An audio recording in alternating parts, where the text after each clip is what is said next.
Hello et bienvenue dans mon podcast Bloc-Notes. Dans l'épisode d'aujourd'hui, j'ai envie qu'on partage un vrai moment, un moment pour nous et pour se recentrer et faire connaissance avec nos besoins. Comme tu le sais, je suis en pleine perte de moi et ce chemin arrive bientôt à sa fin. Il me reste encore quelques étapes à éclairer. Parmi elles, mes besoins, ceux que j'ai longtemps ignorés, minimisés et laissés tomber. Dans cet épisode, je te partage ce que j'ai compris, ce que j'apprends encore et les prises de conscience qui m'ont aidé à me rapprocher de moi. Ça a impliqué des choix pas toujours logiques, de ne pas m'écouter, un déséquilibre total dans ma façon de me sentir et une incompréhension constante. J'ai passé mon temps à écouter la moitié de mes besoins et l'autre moitié n'a jamais évolué ou été tout simplement respectée. À partir du moment où j'ai accepté que je poétisais certaines de mes souffrances et que la société avait un grand impact dans mes envies et mes actions, j'ai peu à peu compris qu'il fallait que ça change. Et surtout qu'il fallait que je travaille sur mon intérieur plus que sur mon extérieur. Je me suis engagée à changer ma vie et à être enfin en alignement avec moi-même. Pour ça, j'ai pris de grandes décisions et je me suis concentrée uniquement sur moi. Dans ce début de parcours, j'ai découvert que j'avais beaucoup de désirs mais surtout beaucoup de besoins. J'ai eu du mal à me l'avouer, je sais ce que ça fait d'avoir une difficulté à reconnaître qu'on a des besoins. Et surtout qu'ils sont essentiels pour beaucoup de choses. Un besoin pour moi, c'est ce qui t'aide à prendre des initiatives en accord avec toi. Ça peut être ce qui te mène vers la réussite de tes projets, de tes envies. Mais c'est surtout ce qui te rend heureux et satisfait de tes choix. Par exemple, tu peux avoir besoin de t'alimenter plus sainement et ou de prendre du poids. Tu peux aussi avoir la nécessité de te sentir aimé, rassuré. Ou encore avoir besoin d'un travail qui prend beaucoup de ton temps parce que sinon tu as tendance à t'ennuyer tout simplement. Lorsqu'on a connaissance de nos nécessités, on a aussi une révélation. Et cette révélation, c'est ce qui va te motiver à continuer. Pourquoi ? Parce que tu le fais comme tu veux. C'est aussi ce qui te permettra d'avoir connaissance de toi-même et de nourrir une compassion pour toi. On est bien capable de connaître les besoins de nos amis ou de notre entourage. C'est pas nécessaire qu'ils nous le disent, il suffit de les comprendre et les écouter. Parfois, on a une facilité à écouter les autres et à croire que le faire avec nous-mêmes, c'est trop compliqué.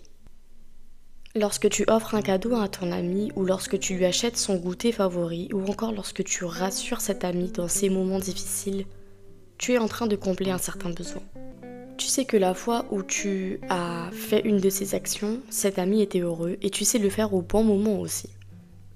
Tu sais que s'il est triste, une petite visite de 20 minutes, rien que pour s'évader, lui fera un grand bien et qu'il a besoin de ça. Tu sais que lui montrer à travers des échanges téléphoniques que tu es là pour lui, ça peut certainement le rassurer. Bien sûr, ne pas croire que mes exemples veulent dire que c'est des actions qui doivent se faire et se font tous les jours. Je ne fais que citer quelques exemples de situations où il est possible qu'on agisse afin de combler un certain besoin, afin de donner un sentiment. Et du coup, pour le coup, un geste d'amour amical à l'autre. En fait, c'est simple. Écouter les besoins de l'autre, peu importe qui, c'est lui apporter un soulagement, de l'amour, du temps, de l'affection, etc. Écouter les besoins, c'est être compatissant avec les autres et avec soi. Les besoins s'expriment de différentes façons, mais la motivation reste la même, les émotions ressenties. J'ai besoin de telle chose pour ressentir telle émotion. Ou parce que ça me fait sentir telle émotion. Par exemple, moi je sais qu'en amour, après quelques expériences, j'ai compris que j'avais besoin d'un partenaire qui soit à l'écoute. Puis j'ai compris que j'avais aussi besoin d'une personne qui aime parler, avoir des discussions profondes, ou encore une personne qui soit matinale. Voici quelques exemples de mes volontés pour être comblée dans l'aspect amoureux. Bien évidemment, ça ne veut pas dire qu'une personne qui ne remplit pas tous ces points est mauvaise. Mais voici mon idéal et un extrait de ma petite liste de volontés dans un couple. En fait, il faut comprendre que nos besoins, c'est ce qui nous définit, et c'est important de les respecter, mais ce n'est pas un motif pour chercher la perfection. Par exemple, je peux trouver quelqu'un qui soit à l'écoute, qui aime parler et qui a des opinions très intéressantes selon moi, quelqu'un qui m'aime et qui me respecte et qui a tout un tas de qualités très agréables pour moi, mais cette personne n'est pas du tout matinale et ça peut me déranger quelquefois. Je sais qu'elle n'est pas parfaite, mais je sais aussi qu'elle me comble beaucoup sur les aspects qui sont les plus importants pour moi. Je priorise le fait qu'elle soit agréable et à mon écoute, et je préfère ça à une personne matinale, mais qui ne me donnera peut-être pas autant d'attention ou pas autant... Enfin, qui ne m'intéressera pas autant que l'autre. Et c'est comme ça qu'on détermine nos priorités et nos limites. Tu peux avoir beaucoup de besoins, mais tu dois être capable de pouvoir définir tes limites. Par exemple, je sais que pour être comblée amoureusement, j'ai besoin d'un partenaire qui soit beaucoup plus masculin que moi. Parce que je sais que sur beaucoup d'aspects, je suis très masculine et c'est souvent ça qui peut causer un problème. D'ailleurs, on peut parler de ce sujet un jour, je trouve qu'il révèle beaucoup notre personnalité. En plus, ça permet d'avoir des relations beaucoup plus saines quand on arrive à détecter un peu à quel moment ou dans quels aspects on est plus masculin ou féminin. Et ouais, je trouve que c'est hyper intéressant. Mais oui, donc je sais aujourd'hui que ça c'est vraiment ma priorité dans une relation, avoir un partenaire très masculin sur certaines choses et qu'il soit à l'écoute. C'est parfois compliqué de déterminer ses aspirations tout en restant humain, parce que du coup tu dois être bienveillant envers toi, mais aussi envers les autres. On nous apprend à connaître nos désirs et à savoir agir pour les réaliser, et on oublie de nous rappeler ce qui nous est vital finalement. C'est de ça qu'on parle indirectement dans l'épisode Se sentir accompli aussi. D'ailleurs, on confond souvent la notion de l'envie et celle du besoin. L'envie, ça va être tout ce qu'on désire réaliser, que ce soit un achat, un objet ou une action. Ce n'est pas vital, tandis que le besoin, c'est un élément essentiel dans notre parcours, notre bien-être.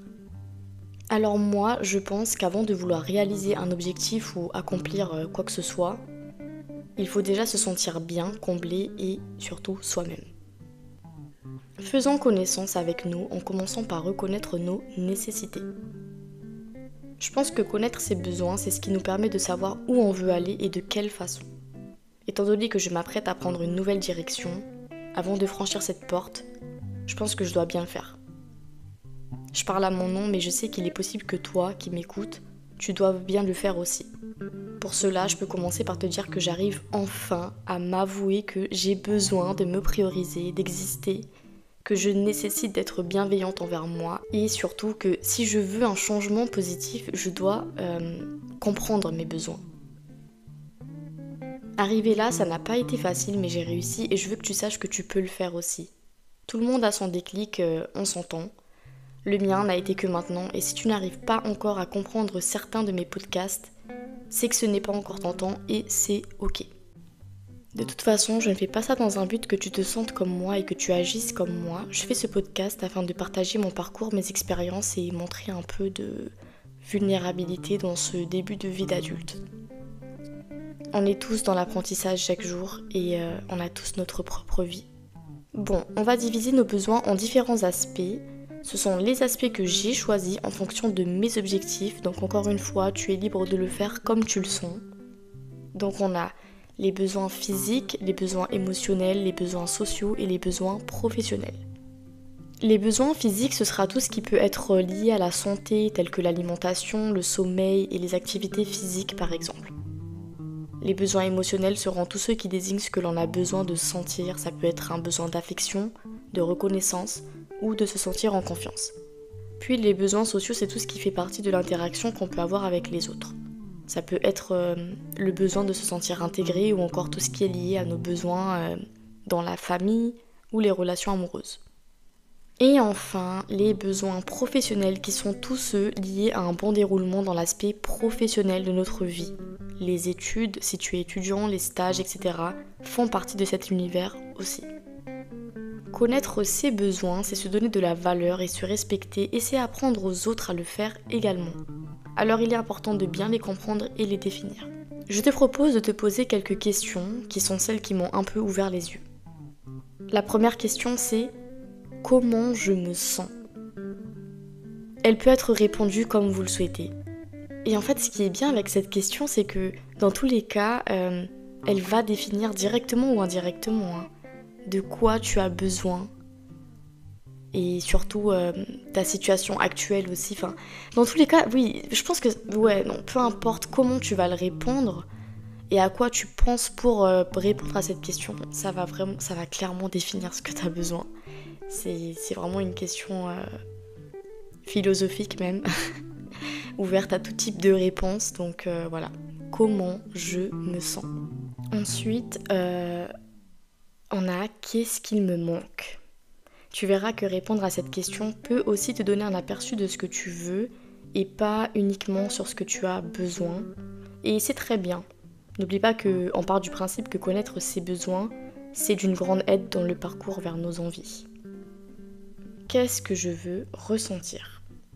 Ça, c'est à adapter selon l'aspect que tu remets en question ou sur ta vie en général. Mais je trouve que cette question, elle est importante dans chaque détail de notre vie. Je sais pas moi, professionnellement, tu penses à ta vie professionnelle et tu te demandes qu'est-ce que je veux ressentir ? Tu penses à ta vie amoureuse et tu te demandes qu'est-ce que je veux ressentir ? Et en fait, je pense que se demander à chaque fois pour chaque chose, parfois même pour des situations, ça peut t'aider un peu à te comprendre tes besoins.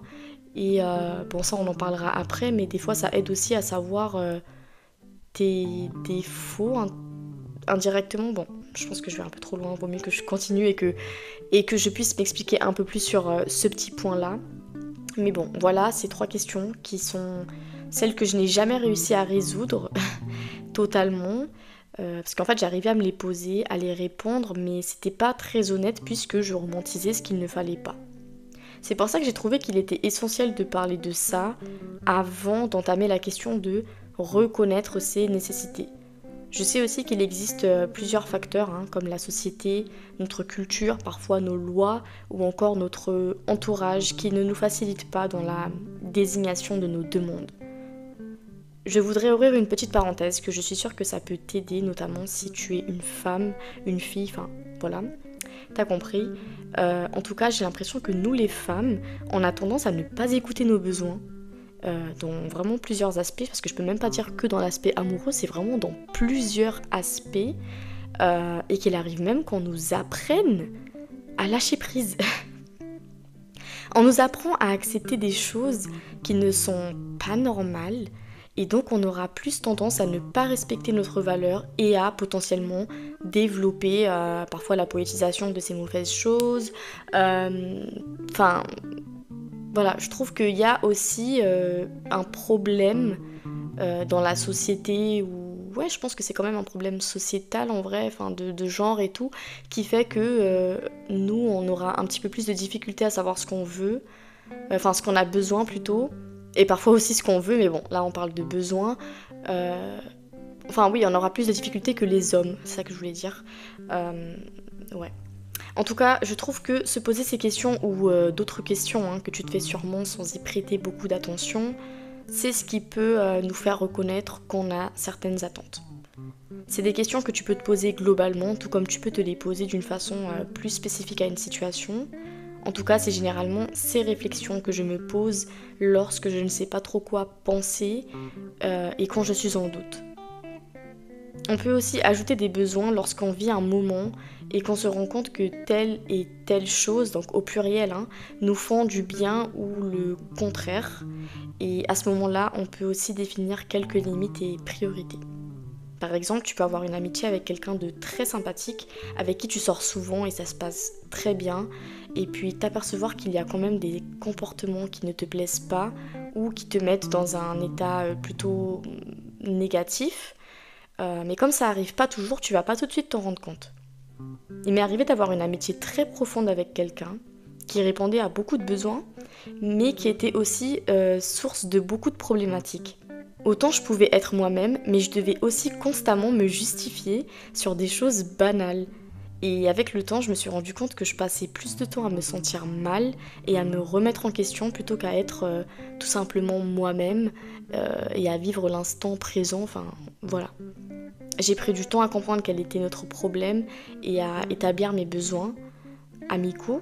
Mais grâce à cette relation, j'ai compris que en fait, j'avais besoin d'une personne qui fasse déjà la paix avec elle-même, ce qui est logique, mais comme je vous disais, j'avais tendance à romantiser beaucoup de choses, donc ça fait partie de mes étapes de mon évolution, d'accepter que j'avais besoin de m'entourer de personnes qui soient en paix avec elles-mêmes, en alignement avec elles-mêmes, qui n'aient pas de complexe ou autre, et qui ne soient pas trop dépendantes de moi aussi, parce que du coup j'avais l'impression qu'elle était assez dépendante de ce que je disais, de moi, de beaucoup de choses. Et puis j'ai aussi compris que j'avais besoin de ne plus accepter ce genre de comportement. J'ai compris certaines nécessités, mais j'ai aussi défini mes limites. Et je sais qu'il y a des choses que je n'accepterai plus dans mes relations amicales prochaines. Pour comprendre nos aspirations, on doit aussi accepter qu'elles évoluent au fil du temps et des cycles normaux de nos vies. Un épisode est prévu à ce sujet, d'ailleurs, parce que je trouve que c'est un phénomène si normal et logique, mais qu'on n'en parle pas, alors que les cycles de la vie, selon tes expériences, selon comment tu vis, ça peut engendrer certaines choses. Et je sais pas, moi je trouve que c'est si intéressant, si important d'en parler. Et je ne parle même pas du fait qu'on n'en parle pas sur les réseaux sociaux, pas du tout. Je parle dans les écoles, dans notre éducation, enfin bref. Je trouve que c'est un truc à discuter au moins une fois avec son enfant pour vraiment le préparer aux étapes de la vie. Je vais pas trop m'étaler dessus parce que j'aimerais bien faire un épisode sur ça. Dites-moi si ça vous intéresse. En tout cas, quand on est enfant, on a des besoins qui peuvent ne plus être essentiels en grandissant. Ou au contraire, ne pas avoir certaines nécessités, grandir et puis se rendre compte qu'en fait, oui. Et c'est pour ça que je dis que c'est hyper important de parler des cycles normaux de la vie, parce que c'est vrai, c'est des choses qui arrivent à tout le monde, mais c'est des choses qu'on doit aussi faire attention, parce que selon ce qu'on vit, on va changer, soit pour le bien, soit parce que c'est la conséquence de quelque chose, enfin voilà. Il y a aussi des exigences, des limites qui peuvent être flexibles dans certaines situations, et ça ne fait pas de toi quelqu'un qui ne se respecte pas. En tout cas, tant que c'est avec ton envie, ton autorisation, et que tu as réfléchi à la question, pourquoi pas. Il n'y a pas vraiment de règles, si ce n'est qu'être bienveillant envers soi et ses valeurs et ses limites. Avoir de la compassion pour les autres, c'est aussi bénéfique pour soi, et ce pour vraiment plusieurs raisons. Quand je disais que connaître ses attentes personnelles, c'était se connaître aussi, c'est dans le sens où parfois on peut se rendre compte de certaines facettes de notre personnalité. Parfois c'est la façon dont on a été éduqué ou celle dont on perçoit notre vie qui détermine déjà des choses qui existent depuis l'enfance. Par exemple, si tu as grandi dans une famille très proche, très familiale et très affective, tu seras toujours dans le besoin de sentiments d'appartenance ou d'affection. Et c'est ce qui déterminera certains besoins, notamment dans l'aspect social et émotionnel. Il y a des choses qui sont là depuis toujours, et donc on apprend aussi à se connaître et à comprendre notre parcours. D'ailleurs, parfois on peut aussi se rendre compte que certaines volontés ne sont finalement pas bonnes ou pas assez contrôlées. Parce que la famille c'est bien, être familial ce n'est pas négatif, mais peut-être que ça engendre que tu sois quelqu'un qui n'arrive pas à jongler entre ta relation amoureuse, ta vie intime et celle que tu as avec ta famille. Ce qui peut causer certains problèmes, mais bon, là c'est autre chose. Mais si tu te remets en question, tu peux alors voir un peu quelles sont ces volontés à peut-être travailler dessus, revoir, voilà. C'est pour ça que ça reste important de les déterminer et de faire connaissance avec ça. J'ai eu du mal à trouver les mots pour expliquer comment s'écouter. Parce que je vous disais souvent, oui, nanana, il faut s'écouter, nanana, s'écouter, nanana, s'écouter.